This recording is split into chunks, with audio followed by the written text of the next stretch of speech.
SKB Bangla টিউটোরিয়ালে তোমাদের স্বাগত। আশা করছি তোমরা প্রত্যেকেই ভালো আছো এবং সুস্থ আছো। এসএলএসটি মাদ্রাসা এবং নবম থেকে দ্বাদশ শ্রেণীর ছাত্রছাত্রীদের জন্য আমাদের এই চ্যানেল থেকে বিভিন্ন ধরনের ক্লাস দেওয়া হয়ে থাকে, তার সঙ্গে বিভিন্ন ধরনের মক টেস্টও নেওয়া হয়ে থাকে ধারাবাহিকভাবে। আজকে আমরা আমাদের এই ক্লাসে করব ব্যঞ্জনধ্বনি থেকে এমসিকিউ নিয়ে গুরুত্বপূর্ণ 50টি প্রশ্ন উত্তর নিয়ে আলোচনা। তো চলো তাহলে দেরি না করে আজকের ক্লাসটি শুরু করছি। আজকের প্রথম প্রশ্ন অর্থাৎ 1 নম্বর প্রশ্ন হলো, যে সকল বর্ণ স্বরবর্ণের সাহায্য ব্যতীত স্পষ্টভাবে উচ্চারিত হতে পারে না সেই বর্ণগুলিকে বলা হয় ব্যঞ্জন বর্ণ। স্বরবর্ণ দুটোই ঠিক, দুটোই ভুল। এখানে সঠিক অ্যান্সার হবে এ, ব্যঞ্জন বর্ণ। 2 নম্বর প্রশ্ন, বামনদেব চক্রবর্তী হিসেব অনুসারে ব্যঞ্জন বর্ণের সংখ্যা কত? 30টি, 32টি, 35টি, 37টি। সঠিক অ্যান্সার হবে সি, 35টি। 3 নম্বর প্রশ্ন, স্পর্শ বর্ণের সংখ্যা কত? 12টি, 18টি, 22টি, 25টি। সঠিক অ্যান্সার হবে ডি, 25টি। 4 নম্বর প্রশ্ন, আশ্রয়স্থানভাগী বর্ণের সংখ্যা কত? 1টি, 2টি, 3টি, 5টি। সঠিক অ্যান্সার হবে বি, 2টি। 5 নম্বর প্রশ্ন, বাংলা ভাষায় ব্যঞ্জন বর্ণগুলিকে কয়টি বর্গে ভাগ করা হয়েছে? 2টি, 3টি, 4টি, 5টি। সঠিক অ্যান্সার হবে ডি, 5টি। 6 নম্বর প্রশ্ন, বাংলা ব্যঞ্জন বর্ণগুলিতে 5টি বর্গের প্রত্যেকটি বর্গের কয়টি করে বর্ণ রয়েছে? 4টি, 5টি, 7টি, 10টি। সঠিক অ্যান্সার হবে বি, 5টি। 7 নম্বর প্রশ্ন, 5টি বর্গের মধ্যে তৃতীয় বর্গটির নাম কি? ক বর্গ, প বর্গ, ট বর্গ, ত বর্গ। এখানে সঠিক অ্যান্সার হবে সি, ট বর্গ। 8 নম্বর প্রশ্ন, দ এই ব্যঞ্জন বর্ণটি কোন বর্গের অন্তর্গত? ট বর্গ, ত বর্গ, প বর্গ, চ বর্গ। সঠিক অ্যান্সার হবে বি, ত বর্গ। 9 নম্বর প্রশ্ন, উৎসবর্ণের সংখ্যা কত? 2টি, 3টি, 4টি, 5টি। সঠিক অ্যান্সার হবে সি, 4টি। 10 নম্বর প্রশ্ন, শেষ ধ্বনির সংখ্যা কত? 1টি, 2টি, 3টি, 4টি। সঠিক অ্যান্সার হবে সি, 3টি। 11 নম্বর প্রশ্ন, ঝ এই ব্যঞ্জন বর্ণটির উচ্চারণ স্থান নির্ণয় করো। কণ্ঠ, তালু, মূর্ধা, দন্ত। সঠিক অ্যান্সার হবে বি, তালু। 12 নম্বর প্রশ্ন, নিম্নে কোন বর্ণটি অঘোষ অল্পপ্রাণ বর্ণ? গ বর্গীয় জ, ব, প। সঠিক অ্যান্সার হবে ডি, প। 13 নম্বর প্রশ্ন, নিম্নে কোন বর্ণটি ঘোষ মহাপ্রাণ বর্ণ? খ, ছ, ধ, ফ। এখানে সঠিক অ্যান্সার হবে সি, ধ বর্ণ। 14 নম্বর প্রশ্ন, ম এই ব্যঞ্জন বর্ণটির উচ্চারণ স্থান নির্ণয় করো। কণ্ঠ, ওষ্ঠ, মূর্ধা, দন্ত। সঠিক অ্যান্সার হবে বি, ওষ্ঠ। 15 নম্বর প্রশ্ন, নিম্নে কোন ব্যঞ্জন ধ্বনিকে বলা হয় তরল স্বর? অন্তস্থ জ, বয়সন্য র, ব, দন্তাস্ব। সঠিক অ্যান্সার হবে বি, বয়সন্য র ব্যঞ্জন ধ্বনিটি। 16 নম্বর প্রশ্ন, বাংলা ব্যঞ্জন বর্ণমালায় কয়টি তরল স্বর রয়েছে? 1টি, 2টি, 3টি, 4টি। সঠিক অ্যান্সার হবে বি, 2টি। 17 নম্বর প্রশ্ন, অন্তস্থ বর্ণের সংখ্যা কত? 2টি, 3টি, 4টি, 5টি। সঠিক অ্যান্সার হবে সি, 4টি। 18 নম্বর প্রশ্ন, নিম্নে কোন বর্ণকে অর্ধস্বর বলা হয়? ব, ল, দন্তাস্ব, ঘ। এখানে সঠিক অ্যান্সার হবে এ, ব। 19 নম্বর প্রশ্ন, অল্পপ্রাণ বর্ণ মাঝে মাঝে মহাপ্রাণ বর্ণের মতো উচ্চারিত হলে তখন তাকে কি বলা হয়? ক্ষীণায়ন, পিনায়ন। দুটোই ঠিক, দুটোই ভুল। সঠিক অ্যান্সার হবে বি, পিনায়ন। 20 নম্বর প্রশ্ন, নিম্নে কোন বর্ণের বর্ণগুলি উচ্চারণের সময় জিহ্বার মধ্যভাগ তালু স্পর্শ করে? ক বর্গ, চ বর্গ, ট বর্গ, প বর্গ। সঠিক আনসার হবে বি চ বর্গ।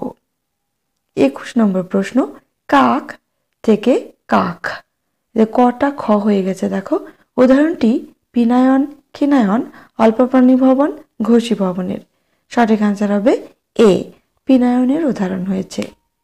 22 নম্বর প্রশ্ন, কাক থেকে কাগ, কটা গ হয়েছে এখানে, কোন শ্রেণীর ধ্বনি পরিবর্তনের উদাহরণ হয়েছে? অঘোষী ভবন, ঘোষী ভবন, নাসিক্যী ভবন, খিনায়ন। সঠিক আনসার হবে বি ঘোষী ভবন। 23 নম্বর প্রশ্ন, ড এই ব্যঞ্জন বর্ণটির উচ্চারণের স্থান নির্ণয় করো। তালু, দন্ত, মূর্ধা, ওষ্ঠ। সঠিক আনসার হবে সি মূর্ধা। 24 নম্বর প্রশ্ন, অল্পপ্রাণ বর্ণের সঙ্গে কোন কার জাতীয় নিঃশ্বাস ধ্বনি যুক্ত হলে মহাপ্রাণ বর্ণের উচ্চারণ হয়? অ, আ, ও, হ। মানে কোন কারের কথা বলছে এখানে? সঠিক আনসার হবে ডি হকার। হকার বর্ণের কথা বলেছে, হকার জাতীয় বর্ণ। 25 নম্বর প্রশ্ন, ঘ এই ব্যঞ্জন বর্ণটি কোন বর্গের অন্তর্গত? ক বর্গ, চ বর্গ, ত বর্গ, প বর্গ। সঠিক আনসার হবে এ ক বর্গ। 26 নম্বর প্রশ্ন, কিছু ব্যঞ্জন আছে যাদের উচ্চারণকালে শ্বাসবায়ু মুখ ও নাক উভয়ের মধ্য দিয়ে নির্গত হয়। এদেরকে বলা হয় ঊর্ধ্বধ্বনি, নাসিক্য ধ্বনি, শেষ ধ্বনি, অর্ধস্বর। সঠিক আনসার হবে বি নাসিক্য ধ্বনি। 27 নম্বর প্রশ্ন, নাসিক্য ধ্বনির সংখ্যা কত? 3টি, 4টি, 5টি, 6টি। সঠিক আনসার হবে সি 5টি। 28 নম্বর প্রশ্ন, নাসিক্য বর্ণকে আবার অন্য আরেকটি নামও বলা হয়, সেটি হলো আঘোষ বর্ণ, নাদ বর্ণ, অনুনাসিক বর্ণ, মহাপ্রাণ বর্ণ। সঠিক আনসার হবে সি অনুনাসিক বর্ণ। 29 নম্বর প্রশ্ন, ঘোষ শব্দের অর্থ কি? প্রাণ, নাদ, অল্পপ্রাণ, গাম্ভীর্য। সঠিক আনসার হবে ডি গাম্ভীর্য। 30 নম্বর প্রশ্ন, ব্যঞ্জনের প্রতিটি বর্গের প্রথম ও তৃতীয় ধ্বনিটি হল অল্পপ্রাণ ধ্বনি, মহাপ্রাণ ধ্বনি, ঘোষ ধ্বনি, অঘোষ ধ্বনি। সঠিক আনসার হবে এ অল্পপ্রাণ ধ্বনি। 31 নম্বর প্রশ্ন, ব্যঞ্জনের প্রতিটি বর্গের দ্বিতীয় ও চতুর্থ ধ্বনি হল অল্পপ্রাণ ধ্বনি, মহাপ্রাণ ধ্বনি, ঘোষ ধ্বনি, অঘোষ ধ্বনি। সঠিক আনসার হবে বি মহাপ্রাণ ধ্বনি। 32 নম্বর প্রশ্ন, সুনীতি কুমার চট্টোপাধ্যায় অনুস্বার ও বিসর্গ এ দুটি অতিরিক্ত ব্যঞ্জনের কথা উল্লেখ করেছেন নিম্নের কোন গ্রন্থে? ভাষা প্রকাশ বাঙ্গালা ব্যাকরণ, গৌড়ীয় ব্যাকরণ, ব্যাকরণ কৌমুদী, বাংলা শিক্ষা গ্রন্থ। সঠিক আনসার হবে এ ভাষা প্রকাশ বাঙ্গালা ব্যাকরণ। 33 নম্বর প্রশ্ন, প্রাণ শব্দটির অর্থ কি? জীবন, শ্বাসবায়ু, নাদ, গাম্ভীর্য। সঠিক আনসার হবে বি শ্বাসবায়ু। 34 নম্বর প্রশ্ন, ব্যঞ্জনের অল্পপ্রাণ ও মহাপ্রাণ নামকরণ করা হয়েছে শ্বাসবায়ুর প্রাধান্য অনুসারে, স্বরের জন্য, স্বরতন্ত্রীর কারণে, সবগুলোই ঠিক। সঠিক আনসার হবে এ শ্বাসবায়ুর প্রাধান্য অনুসারে। 35 নম্বর প্রশ্ন, নিম্নে কোন বর্ণটি উৎস বর্ণ নয়?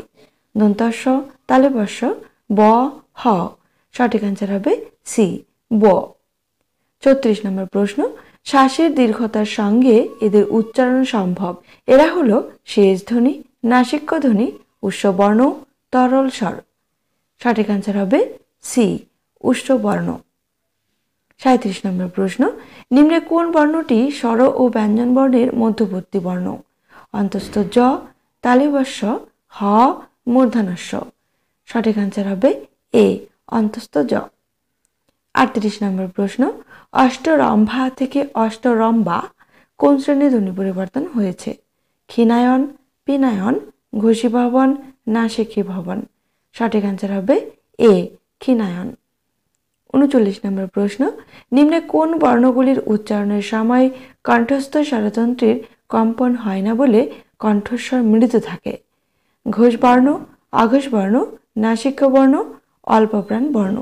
সঠিক আনসার হবে বি অঘোষ বর্ণ। 40 নম্বর প্রশ্ন, তালব্য বর্ণের সংখ্যা কত? 2টি, 3টি, 4টি, 5টি। সঠিক আনসার হবে ডি 5টি। 41 নম্বর প্রশ্ন, ঘৃষ্টবর্ণ বলা হয় কোন বর্ণগুলিকে? কণ্ঠবর্ণ, তালব্য বর্ণ, মূর্ধন্য বর্ণ, দন্তবর্ণ। সঠিক অ্যান্সার হবে বি তালব্য বর্ণ। 42 নম্বর প্রশ্ন, পতিত থেকে পরে কোন শ্রেণীর ধ্বনি পরিবর্তন ঘটেছে? ক্ষীণায়ন, পিনায়ন, ঘোষীভবন, মূর্ধন্য ভবন। এখানে একটু মূর্ধন্য ভবনের স্পেলিংটা একটু দেখে নেবে। সঠিক অ্যান্সার হবে ডি মূর্ধন্য ভবন। 43 নম্বর প্রশ্ন, অন্তস্থ ব যখন ব ফলা রূপে পূর্ববর্তী ব্যঞ্জনে যুক্ত হয় তখন তার উচ্চারণ কত প্রকারের হয়? 2 প্রকার, 3 প্রকার, 4 প্রকার, 5 প্রকার। সঠিক অ্যান্সার হবে সি 4 প্রকার। 44 নম্বর প্রশ্ন, শ্বাস কোন শ্রেণীর ধ্বনি পরিবর্তন ঘটেছে? নাসিক্যী ভবন, শতনাসিক্যী ভবন, অল্পপ্রাণী ভবন, পিনায়ন। সঠিক অ্যান্সার হবে বি শতনাসিক্যী ভবন। 45 নম্বর প্রশ্ন, গোপ কোন শ্রেণীর ধ্বনি পরিবর্তনের উদাহরণ হয়েছে? নাসিক্যী ভবন, শতনাসিক্যী ভবন, ক্ষীণায়ন, পিনায়ন। এখানে নাসিক্যী ভবন আর শতনাসিক্যী ভবন স্পেলিংটা একটু দেখে নেবে। এখানে সঠিক অ্যান্সার হবে এ নাসিক্যী ভবন। 46 নম্বর প্রশ্ন, 37 কোন শ্রেণীর ধ্বনি পরিবর্তনের উদাহরণ হয়েছে? নাসিক্যী ভবন, শতনাসিক্যী ভবন, অল্পপ্রাণী ভবন, মহাপ্রাণী ভবন। সঠিক অ্যান্সার হবে বি শতনাসিক্যী ভবন। 47 নম্বর প্রশ্ন, তারণজাত ধ্বনির সংখ্যা কত? 1টি, 2টি, 3টি, 4টি। সঠিক অ্যান্সার হবে বি 2টি। 48 নম্বর প্রশ্ন, নিম্নের কোন ধ্বনিটি হলো তাড়িত ধ্বনি? বয়সূন্য র, ডয়বিন র, মূর্ধন্য ত। সঠিক অ্যান্সার হবে বি ডয়বিন র। 49 নম্বর প্রশ্ন, কোন মহাপ্রাণ তাড়িত ধ্বনিটি হলো ডয়বিন র, বয়সূন্য র, ঢয়সূন্য র, ত। এখানে মহাপ্রাণ বর্ণের কথা বলেছে কিন্তু, যেটা তাড়িত ধ্বনি। সঠিক অ্যান্সার হবে সি ডয়বিন র। 50 নম্বর প্রশ্ন, আজকের শেষ প্রশ্ন, গাঠ কোন শ্রেণীর ধ্বনি পরিবর্তনের উদাহরণ হয়েছে? ক্ষীণায়ন, পিনায়ন, মূর্ধন্য ভবন, নাসিক্যী ভবন। সঠিক অ্যান্সার হবে সি মূর্ধন্য ভবন। এখানে মূর্ধন্য ভবনের স্পেলিংটা একটু দেখে নেবে। আজকের ক্লাসটি এ পর্যন্তই। ক্লাসটি তোমাদের কেমন লাগলো অবশ্যই কমেন্ট করে জানিও। আর তোমরা 50-এর মধ্যে কত পেলে সেটাও অবশ্যই কমেন্ট করে জানিও। সবাই সুস্থ থেকো, ভালো থেকো, ধন্যবাদ।